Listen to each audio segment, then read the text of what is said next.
Fala galera, beleza? Sejam muito bem-vindos para mais um vídeo porrada. Vídeo de hoje estamos comentando os resultados do UFC Fight Night 148, que teve aí Pettis contra Thompson na luta principal. E antes de a gente falar o resultado da luta, se inscreve no canal se não é inscrito, dá like aí, tem que falar isso no início, porque se eu falo no final, vocês me ignoram e não tem gente se inscrevendo no canal.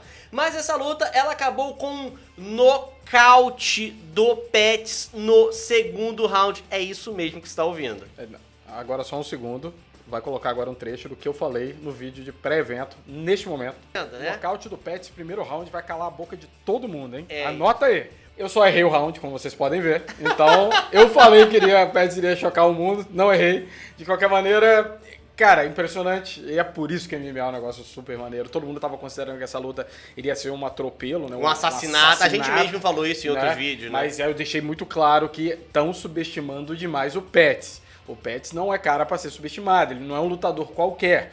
E a luta estava desenrolando como todo mundo estava prevendo que ela fosse desenrolar, né? O Stephen Thompson estava conseguindo controlar bem a distância, estava conectando os golpes dele lá, usando o karatê dele mais agressivo de forma mais eficiente. A cara do Pettis ficou bem ensanguentada ali, estava acertando bons chutes. O Pettis estava só conseguindo acertar um chute baixo ou outro lá de vez em quando, então não estava sendo tão eficiente assim.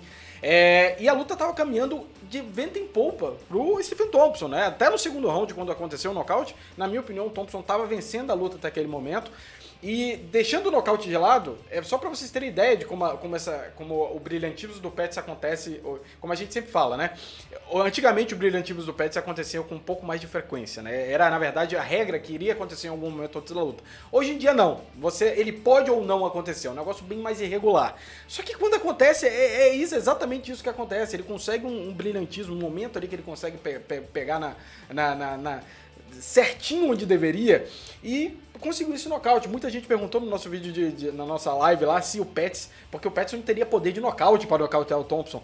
Então, meu amigo, nem o Woodley conseguiu nocautear o Thompson e ele conseguiu acertar uma pancada forte no Thompson na primeira luta deles, e o Pettis foi lá e desligou o Thompson. É impressionante, né? O Pettis ele veio com uma estratégia muito bem traçada, ele estava muito preocupado com os chutes altos do Thompson, ele estava usando uma guarda um pouco mais aberta, protegendo a lateral das cabeças dos golpes que vinham em ângulo ali, e não se protegendo muito dos golpes em linha reta. Todos os jabs do Thompson estavam entrando, então a cara do Pettis realmente ficou bem ensanguentada, mas parecia que ele não estava muito preocupado em se defender desse golpe. Como sempre. Se defender dos chutes era mais importante. Acertou o chute na linha de cintura, como o Lenner falou ali, do Thompson. Não parecia que estava incomodando muito o Thompson, porque o gás do Thompson estava no auge o tempo inteiro. Ficou com a barriga vermelha? Ficou, mas não perdeu gás, não perdeu movimentação. Então estava machucando, mas não causando o efeito, eu acho, que o Pettis esperava. O Pettis estava o tempo inteiro sendo agressivo nesse combate, o que é uma coisa que favorece o jogo do Thompson, que é o jogo do contragolpe. Então a luta, como ele falou, estava indo do jeito que a gente imaginava que ela ia acontecer, menos a genialidade do Pettis.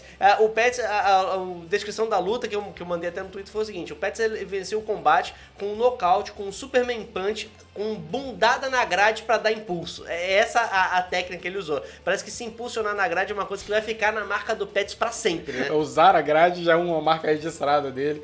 E realmente foi realmente um nocaute sensacional.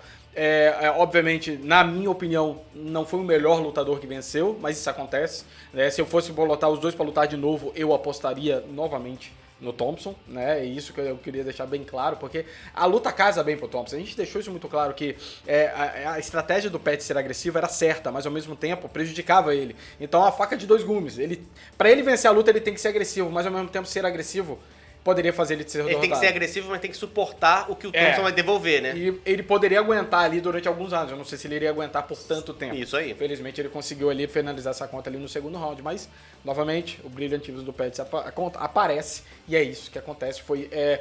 Cara, botaram no Twitter a lista de lutadores que não conseguiram fazer isso com o Thompson. E olha, não é uma lista pequena não, tá? Você tem Masvidal, você tem Rory McDonald, você tem Tyron Woodley. Você tem uma galera monstruosa ali que o Thompson enfrentou e ninguém conseguiu fazer isso que o Pettis fez com ele. Vindo numa categoria de baixo, não no seu melhor momento da carreira. Então, agora a gente tem que enfrentar a história de que o Pettis está nessa categoria, venceu um top contender e o que tem pra ele. Eu fui perguntado aí no final da luta o que o Pettis queria fazer, se ele ia permanecer aí nos meio médios, se ele ia descer de volta pros leves, o que ele ia fazer. E ele falou que a preparação e o corte de peso foram bons pra ele e que ele pretende ficar ali por um tempo. Obviamente, vai ver como é que vão ser os resultados. Ele teve um bom resultado contra o Stephen Thompson, mas a gente tem que lembrar que o Stephen Thompson é estritamente trocador. O Stephen Thompson não faz ou não busca dentro dos seus combates no MMA algo que não seja trocação. Como é que vai ser o comportamento do Pettis contra os wrestlers que tem no topo dessa categoria? Será que isso é uma boa para ele de fato? Ele vai ter que mudar muita coisa no jogo dele. Então, o fato do Pettis ter vencido o terceiro do ranking não significa que, nossa, então o Pettis vai ser campeão da categoria, põe ele para disputar o cinturão. Eu acho que tem uma diferença bem grande ali entre os estilos de jogos. Esse, embora fosse desfavorável pro Pettis, ele tinha condição de fazendo como diz o próprio Stephen Thompson, né, ninja stuff dele, né, ele tinha condição de virar o jogo, mas numa luta em que ele seja amassado, talvez isso não seja realidade. Então, os próximos passos do Pettis eu acho que não são uma corrida pelo cinturão, são mais uma estruturação dele ali, uma sequência de vitórias ou uma luta show que renda muita grana, né? Lembrando que, por exemplo, na categoria dos leves, quem estava à frente dele que tinha uma capacidade maior de fazer seria o próprio campeão, que é o Khabib Nurmagomedov. Agora, abaixo dele, a galera tinha até um jogo de wrestling ali, mas não usa. Você vê o Tony Ferguson é um trocador, Dustin Poirier é um trocador, e a Quinta é um trocador. Então ele teria um pouco mais de tranquilidade, pelo menos, para usar esse brilhantismo dele, como você falou, para fazer acontecer. Agora, se a gente for colocar os 3 primeiros dessa categoria, Colby Covington, Tyron Woodley e Kamaru Usman.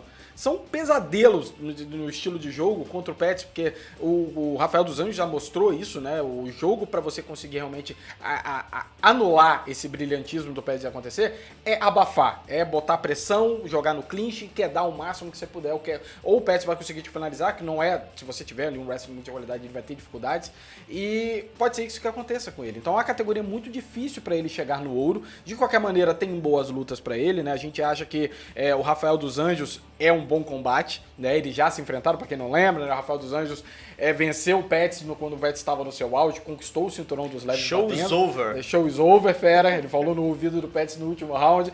Então tem história entre eles. O Rafael dos Anjos vai recepcionar ali o Kevin Lee, que tá vindo também da categoria dos leves para estrear na categoria dos meio médios. Então acho que o vencedor dessa luta seria um bom combate pro Pettis experimentar. E novamente, eu espero que o Pettis esteja com o pé bastante no chão, porque ele não pode olhar, estudar essa vitória que eles têm, por exemplo, do Thompson, como uma vitória padrão. Aquela vitória que você venceu, de fato, foi o melhor lutador que venceu naquela noite. Não foi isso. Venceu o lutador que teve a oportunidade melhor naquele momento. Porque quem estava vencendo a luta com toda clareza era o Thompson. Se não fosse aquele nocaute do Pettis acontecendo ali, provavelmente o Pettis iria ser derrotado naquela noite. Então, foi uma vitória? Foi. Foi uma vitória impressionante? Foi. Mas o jogo não estava funcionando. Não dá pra ele contar que o brilhantismo dele aparece em todos os combates, porque já tem um bom tempo de que isso não é uma rotina. A gente falou isso no início do vídeo, né? Toda a luta acontecia 2, 3 momentos brilhantes do Pettis. Então era um cara realmente difícil de você conseguir prever o que ele ia fazer. Agora é uma vez a cada 2, 3 lutas. Então não dá pra você contar que isso vai te salvar todas as vezes. Pé no chão, tem que ter pé no chão. Mas é um bom combate, principalmente se o Rafael dos Anjos vencer, porque aí vai ser uma revanche, né? Ele venceu o Stephen Thompson, que estava em terceiro do ranking. O Rafael dos Anjos está em quarto. Se o Pettis entrar ali no lugar do Stephen Thompson, em terceiro do ranking, ele fica na frente do brasileiro. E o Rafael vai recepcionar o Lee, que está em quinto da categoria de baixo. Então o Lee já vai fazer uma luta ali. Provavelmente, se o Rafael vencer, não vai andar no ranking, vai ficar parado. Então vai ficar o terceiro contra o quarto, e como tem história, eu acho que vale a pena, é um combate interessante pro Pettis. Sim, lembrando que é uma categoria que tá travada agora, né? Nenhum deles vai conseguir subir. O Woodley já tá tentando forçar uma luta até com o Conor McGregor, vai querer forçar a super luta agora desesperadamente. O Colby Covington já vai enfrentar o Kamaru Usman, então eles vão ter que... Alguém vai ter que lutar contra alguém. E se os dois, por exemplo, seja o Kevin Lee, seja o Rafael dos Anjos, acho que vai ser uma boa luta. E o Pettis já falou que ia lutar em julho, né? Então ele já tá querendo lutar não muito longe daí. Vamos ver se vai dar tempo do Rafael dos Anjos ou o Kevin Lee se recuperar até lá. Se não se recuperar, tem outros jogos, tem outras lutas ali, mas novamente não são lutas muito... Imagina se o Ben Askren for enfrentar o Pettis. Novamente é um pesadelo de estilo pro... podia ser o Pose Nível, né? Que acabou, também, vai, não vai, que fica também travado é ali. Um cara duríssimo. Enfim, Pettis não vai ter vida fácil como ele nunca teve, a verdade é essa. Mas é um cara que tá querendo dar show, como a gente falou. O Pettis tá na fase da carreira dele que ele quer dar show, ele quer conseguir boas vitórias e andar pra frente e tomar muita pancada. Isso é a mentalidade dele que ele entra pra luta e tá dando certo. Então, vamos ver o que tem pra ele agora na categoria dos BMX. Vai ser uma briga interessante. Eu acho que luta com Pettis em qualquer categoria é sempre legal de ver, porque o cara do nada vem com um golpe fantástico desse, que com certeza vai entrar pros highlights do histórico dele, né? É impressionante. Não falamos só dessa luta, falamos de luta de brasileiro também, deve ter um vídeo já passando aqui pra você assistir. E se não é inscrito, clica aqui em cima e se inscreve no canal.